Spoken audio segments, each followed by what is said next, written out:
ৰজি ৰজি তুমি পাপাৰ লগত কথা নাপাতা নেকি? ব'লা কিবা এটা খাই ল'বা।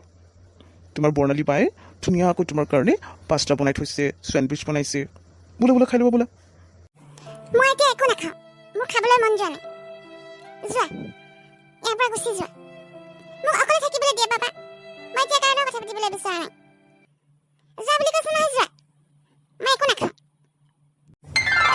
ৰাগিনী, ইয়াতে ৰৈ থাকিবা নে ভিতৰলৈ যাবা? মানে ব'লা।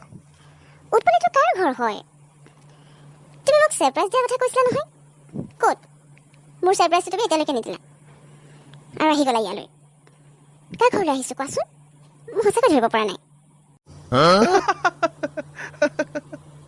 আৰে এইটোৱেইটো ছাৰপ্ৰাইজ। এই ঘৰটো মই তোমাক গিফ্ট কৰিছোঁ। আজিৰ পৰা তুমি ইয়াত থাকিবা। উৎপল, তুমি ধেমালি ব'লা কৰিছা? এতিয়া।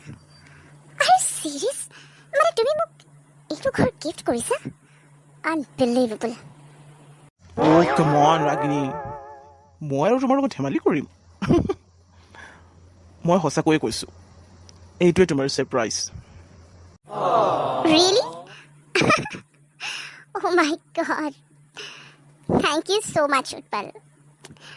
মই সঁচাকৈ বিশ্বাস কৰিব পৰা নাই, তুমি মোক ইমান ধুনীয়া বস্তু এটা গিফ্ট কৰিছা। Thank you. ঘৰৰ ডিজাইনটো সঁচাকৈ ভাল লাগিছে। বৰ্ণালী, ৰজিয়ে কিবা খালে? তাই কিবা এটা হ'লেও খুৱাবলৈ চেষ্টা কৰাচোন। তাইতো মোৰ লগত কথা পাতিবলৈকে বিচৰা নাই। নাই দাদা, তাইক মই বহুত খাবলৈ চেষ্টা কৰিলোঁ, কিন্তু তাই একো নাখাইছে। আৰু তাই কৈছে তাই ওচৰলৈ যাতে আমি কোনেও নাযাওঁ, তাই অকলে থাকিবলৈ বিচাৰিছে। কি কৰিম এতিয়া? পাস্তাও নাখায়, ফ্ৰেঞ্চ চেণ্ডউইচো নাখায়। ডোচা খাব নেকি সুধিছিলোঁ, ডোচাও নাখাওঁ বুলি ক'লে। মুঠতে তাই একোৱেই নাখায়। বুজিছোঁ বাৰু। হ'ব দিয়া বৰ্ণালী, তাইক অলপ সময় অকলশৰে থাকিবলৈ দিয়া, তেতিয়া তাইৰ মনটো অলপ ভাল লাগিব। অঁ হ'ব দিয়ক দাদা। দাদা, ঘৰত চব্জি শেষ হৈ গ'ল। মই আনিবলৈ যাম বুলি ভাবিছোঁ, কিন্তু মোৰ হাতত পইচা নাই। আপুনি বজাৰটো কৰি দিব নেকি? নহ'লে মই হ'লেও গৈ আহিম, আপুনি মোক পইচাটো দি দিব। হেই গাৰ্লছ, তোমালোকে কথা এটা গম পাইছানে? একচুৱেলি টপিকটো এইকেইদিন ট্ৰেণ্ডিঙত আছে। মানে কি কথা? নাতাশা, মই গম পাইছোঁ তুমি কি ক'বলৈ বিচাৰিছা। একচুৱেলি কথাটো ময়ো সুধিছোঁ। উৎপলে ডেট কৰিছে নহয় ৰাগিনীৰ লগত। আৰু কেইদিনমানৰ আগত এটা ফ্লেট গিফ্ট কৰিছে আমাৰ উৎপলে। বেলেগ প্ৰেম আৰু। চিৰিয়াছলি? উৎপলে ৰাগিনীৰ লগত ডেট কৰিছে? Oh' my god, big breaking news. মই গমেই পোৱা নাছিলোঁ কথাটো, এতিয়াহে শুনিছোঁ। Utpal is a playboy, Ragini প্ৰস্তাৱ। Yeah, obviously. উৎপলে ইমান ছোৱালীৰ লাইফ বৰবাদ কৰি দিলে। ৰাগিনী ইমান মূৰ্খ বুলি মই ভবাই নাছিলোঁ। যি হ'লেও তাইৰ হাজবেণ্ডজন কিন্তু ভালেই আছিল। ইয়াত কিন্তু আমাৰেই প্ৰফিট। ৰাগিনীয়ে উৎপলৰ প্ৰেমত ইমান বেয়াকৈ অন্ধ হৈ পৰিছে, তাই নিজৰ কেৰিয়াৰটোৰ কথা পাহৰিয়ে গৈছে। ভালেই হ'ব। আগষ্টত মিছ ইণ্ডিয়া কণ্টেষ্ট আছে নহয়, তাই চাগে পাৰ্টিচিপেট নকৰিব। কথাটো ময়ো মাইণ্ড কৰিছোঁ। চাওঁচোন কি হয়। যি হ'লেও মোৰ কিন্তু বহুত দিনৰ পৰাই সন্দেহ আছিল ৰাগিনী আৰু উৎপলৰ ওপৰত। এনি টাইম উৎপলৰ মুখত ৰাগিনী ৰাগিনী ৰাগিনী। ৰাগিনীও কম জানো। ঘৰত হাজবেণ্ড থকাৰ পিছতো বাহিৰত এইবোৰ কৰি থাকে। ক'ত আৰু তেনেকৈ হ'ব। ৰাগিনীলৈ আজি ইমানকৈ মনত পৰিছে মোৰ। তাই সঁচাকৈ মোক পাহৰি পেলালে।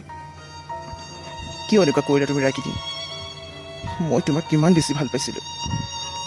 এতিয়াও মই তোমাক পাহৰিব পৰা নাই। তোমাৰ বাৰু এবাৰো আমালৈ মনত পৰা নাইনে? আচৰিত পাইছোঁ, তুমি কেনেকৈ নিজৰ ছোৱালীজনীক এৰি থৈ যাব পাৰিলা। এবাৰলৈ হ'লে তোমাৰ বেয়া নালাগিলনে? বহুত মিছ কৰিছোঁ ৰাগিনী। তুমি যদি ঘূৰি অহা, মই এতিয়াও তোমাক ক্ষমা কৰিবলৈ ৰাজি আছোঁ। পাপা, তুমি কিয় কান্দিছা? কি হৈছে তোমাৰ কোৱাচোন? কি ভাবিছা ইমানকৈ? নাই ক'তনো কান্দিছোঁ ৰজি আৰু মইনো কিয় কান্দিম মোৰ ওচৰত ইমান ধুনীয়া পৰী এজনী আছে পাপা তুমি মোক মিছা কথা কৈছা মই জানো তুমি কিয় কান্দিছা মালৈ তোমাৰ মনত পৰিছে কিয় মনত পেলাইছা মা দেখোন আমাক ভালেই নাপায় আজিৰ পৰা ময়ো মনত নেপেলাওঁ মাক এতিয়া তুমিয়ে মোৰ মা আৰু তুমিয়ে মোৰ পাপা তুমি মোক বহুত ভাল পোৱা মই জানো তুমি দুখ নকৰিবাচোন মা আছো নহয় তোমাৰ ওচৰত নাকান্দিবা দেই ৰজি তুমি ইমান সৰু হৈ ইমান ডাঙৰ ডাঙৰ কথা কৈ দিয়ে মোক বেয়া নাপাবা ৰজি মই তোমাৰ মাক চেষ্টা কৰি ৰখাই থ'ব নোৱাৰিলোঁ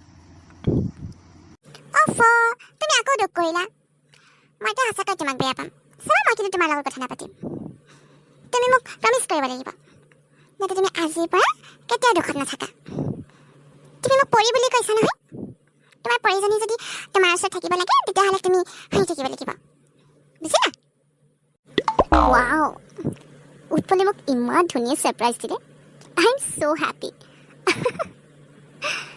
মই আজিও বিশ্বাস কৰিব পৰা নাই উৎপলে মোক ইমান বেছি ভাল পায় ভালেই হ'ল মই শশাংকক ডিভ'ৰ্চ দিলোঁ এতিয়া ধুনীয়াকৈ উৎপলৰ লগত বিয়াত বহিব পাৰিম Utpal you are so' sweet I love you উৎপলৰ ওচৰত টকাৰ অভাৱ নাই ইমান ধুনীয়া ছাৰপ্ৰাইজ দিছে সি মোক তেতিয়াহ'লেতো পিছলৈ আৰু বহুত কিবা কিবি দিব মই উৎপলক মোৰ পৰা আঁতৰি যাবলৈ কেতিয়াও নিদিওঁ মিছ ইণ্ডিয়া কণ্টেষ্টটো হৈ লওঁ তাত মই উইনাৰ হ'ম তাৰপিছত উৎপলৰ লগত বিয়াত বহিম আৰে ৰক্তিম দেখোন কি খবৰ ভালে আছ শশাংক দেখোন মোৰ ভাল ভাল তই ভালে আছ কি হ'ল তোৰ একো খবৰেই নাই ইমান দিনৰ পিছত তোক লগ পাইছোঁ নাই ফোন কৰিম বুলি ভাবোঁ নম্বৰটো নাই নহয় মই নতুন ফোন এটা ল'লোঁ কিছুমান নম্বৰ ডিলিট হৈ গ'ল সেইকাৰণে তোক কণ্টেক্ট কৰিবলৈও উপায় নাই ভালেই হ'ল আজি তোক লগ পাই গ'লোঁ মই এতিয়া প্ৰাইভেট কোম্পানী এটাতে কৰি আছোঁ আজি 5 বছৰেই হ'ল তইতো কাশ্যপ কোম্পানীত জব কৰ মোক কৈছিল কোনে কৈছিল পাহৰিলোঁ আৰু শুনিছোঁ চেলেৰিও হয় নেকি আমাৰ অফিচত পষ্ট এটা খালী হৈছে বাৰু দুদিনমানৰ আগত এজনী ৰিজাইন দিলে একচুৱেলি অলপ খেলি মেলি হ'ল আৰু সেইকাৰণে ৰিজাইন দি গুচি গ'ল এতিয়া সেইটো পষ্টৰ কাৰণে এমপ্লয় লাগে কম্পিউটাৰ এছিষ্টেণ্ট আৰে তয়ে দেখোন কম্পিউটাৰ এছিষ্টেণ্টৰ কাম কৰি আছোঁ ইয়াত তোৰ চেলেৰি কম তই এপ্লাই কৰিব পাৰিবি নহয় কালি পৰহিলৈ ইণ্টাৰভিউ আছে তই এটা কাম কৰিবি তই আজিয়েই মোলৈ তোৰ চিভিখন পঠিয়াই দিবি মই বছক দেখুৱাই ল'ম তাৰপিছত যদি একচেপ্ট কৰে তেতিয়া তোক ইণ্টাৰভিউলৈ পাতিব ভালেই হ'ব আমি দুই বন্ধু একেটা অফিচতে জব কৰিম হয় নেকি হ'ব বাৰু মই তেতিয়াহ'লে আজিয়ে তোলৈ চিভিখন পঠিয়াই থ'ম নাম্বাৰটো দিবিচোন এতিয়া ছেভ কৰি লওঁ